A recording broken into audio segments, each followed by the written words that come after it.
Hello, dear distinguished people. My name is Dr. Abdelghani Fawad Hussain.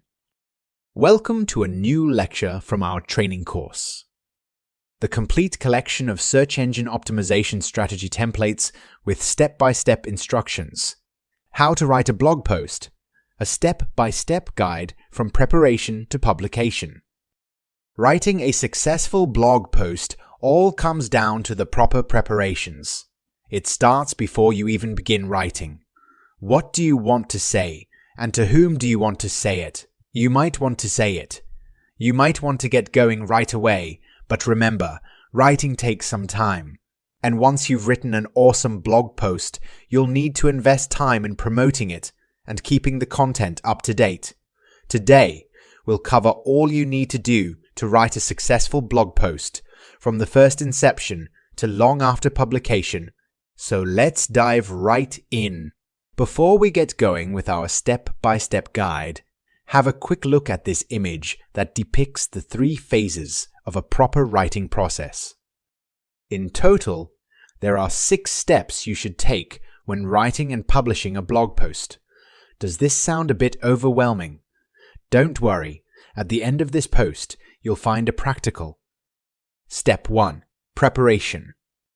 What is the purpose of your post? What is the main message of your post? Who are your readers? What information do you need? What's the best way to structure your text? Step 2. Write your blog post. Step 3. Correcting, editing, and optimizing. Optimize your post for search engines. Step 4. Practicalities before publishing. Don't forget to add images. Add categories and tags. Optimize for social media. Step 5. After publishing your post, share your post on social media. Internal linking to a new post from other posts. Step 6. A while after publishing your blog post.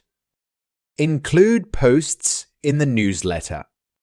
Repost on social media.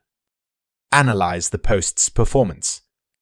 Optimize where necessary. More internal linking. Practical checklist. Conclusion. Step 1. Preparation. Let's say you've taken a good look at your keyword research and decided upon a topic for your next blog post. Don't start typing just yet. First, it's time to prepare the post. That means you have to answer a few questions. And trust me, answering these questions will definitely help you write a great blog. So let's have a look at the questions you should ask yourself. What is the purpose of your post? Before you start writing, you should first take some time to think about why you're writing and what you want to achieve with this specific article. Articles can have different purposes. You can write because you want to persuade people. You want to convince them to buy your product or adopt your ideas. The aim of your article could also be to entertain and amuse people. A column is a good example of an entertaining text. Your blog or article could also be informative. In this case, you want to share knowledge about a certain topic. Different articles on your website can have different purposes. A blog can be informative as well as entertaining. In any case, it's important to think about the purpose of your article because it will give you a direction to follow. An article that intends to persuade people should be written differently than an article with a solely informative or amusing function. What is the main message of your post? You should also think about what you want your readers to know or take away after they've read your text. We refer to this as the message of your text. For example, if you want to write a post about the importance of well-structured texts, the central question of the post could be, why is it important to write well-structured blog posts? The message of a post about the importance of well-structured texts could be, It is important to write a well-structured text because it will allow people to understand your text better. It will lead to higher conversions and higher rankings. In order to formulate your message, you could try to phrase a question which your text should answer. We refer to such a question as the central question of a text, and the text you write should give an answer to your central question. So, make sure that your central question is clear. Try to come up with a summarized answer to your central question in 1 or 2 sentences. This summarized answer is the message of your article. We usually put the message in the introduction of the post, where you tell readers what the post is about, as well as in the conclusion of the piece. Making your message explicit is, in our opinion, especially important in web texts. It helps readers to instantly grasp the message of your article and increases the likelihood people will keep reading. Who are your readers?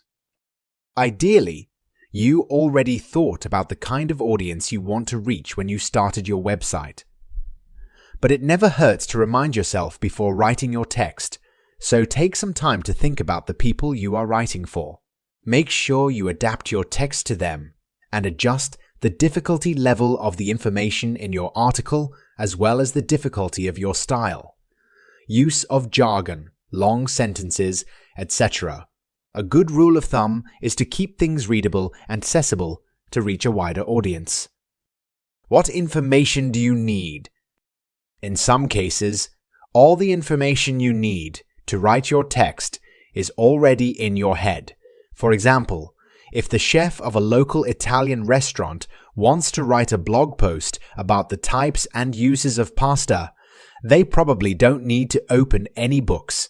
But if they want to write an elaborate culinary history about 500 years of Italian cuisine, they might need some other sources. So determine whether you need sources, the internet, books, newspapers, to get the information you need for your text. You should take the central question of your piece and come up with a number of sub-questions you want to answer. Find and formulate answers to all your sub-questions using your sources, books, the internet, scientific articles, etc. This will provide you with the basis of your post or article. After this phase, you might want to make some adjustments to the central message of your article.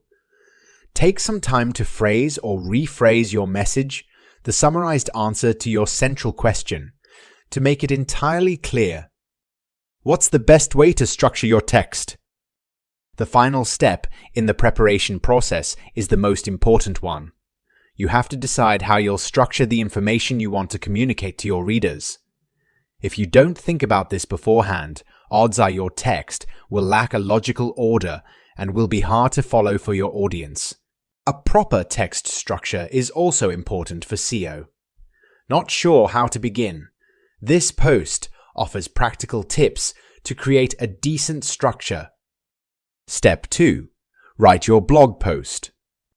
At this point, you'll have all the information you need and an outline of the subjects you want to discuss in your blog post. And yes, this means it's finally time to start writing. So get going. And don't worry, your text doesn't have to be perfect yet. You can edit things later on. Try to stick to the structure you decided on and make sure your tone and style are in line with the audience you want to reach. Also, you don't have to write your blog post from start to end.